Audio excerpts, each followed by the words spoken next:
নমস্কার, আপনার নাম? প্রিয়াঙ্কা ঘোষ। আপনি পেশেন্ট? হ্যাঁ। কবে অ্যাডমিট হয়েছিলেন? 22 তারিখ সকালে অ্যাডমিট হয়েছে। সকালে। তো কোন ডক্টরের আন্ডারে আপনার হলো?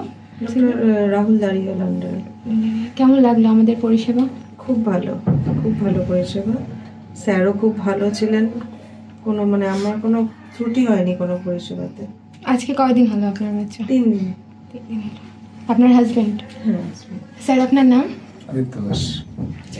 কেমন লাগলো আপনার বেবি হলো এখানে, কিরকম লাগলো আপনার? এখানে পরিষেবার বিন্দুমাত্র ত্রুটির আমি কোনো অভাব পাইনি।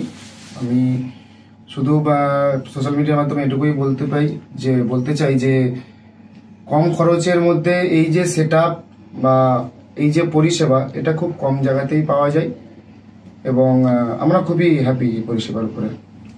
আচ্ছা, আপনি তো পেশেন্ট, আপনার বাচ্চা তো ছিল, তো সিস্টাররা ভালো করে দেখাশোনা করেছে ঠিকঠাক করে? সিস্টারদের বলুন বা ডাক্তার বলুন, স্টাফদের বলুন, কিরকম লাগলো ব্যবহার? ভালো পরিষেবা। সিস্টাররা তো একদম সারা রাতি জেগে সবসময় বাচ্চাকে দেখাশোনা সবসময় দেখাশোনা করেছে। Thank you. কোনো অসুবিধা হয়নি আপনার? এখন সুস্থ আছেন, ভালো আছেন? আর আপনার শরীর টরীর ব্যথা এখন ঠিক আছে? আচ্ছা, আপনার কেমন লাগলো? বৌমার বাচ্চা হলো, কেমন লাগলো? ভালো লেগেছে। ঠিক আছে, আপনি ভালো থাকুন, ভালোভাবে বাড়ি যান। ধন্যবাদ।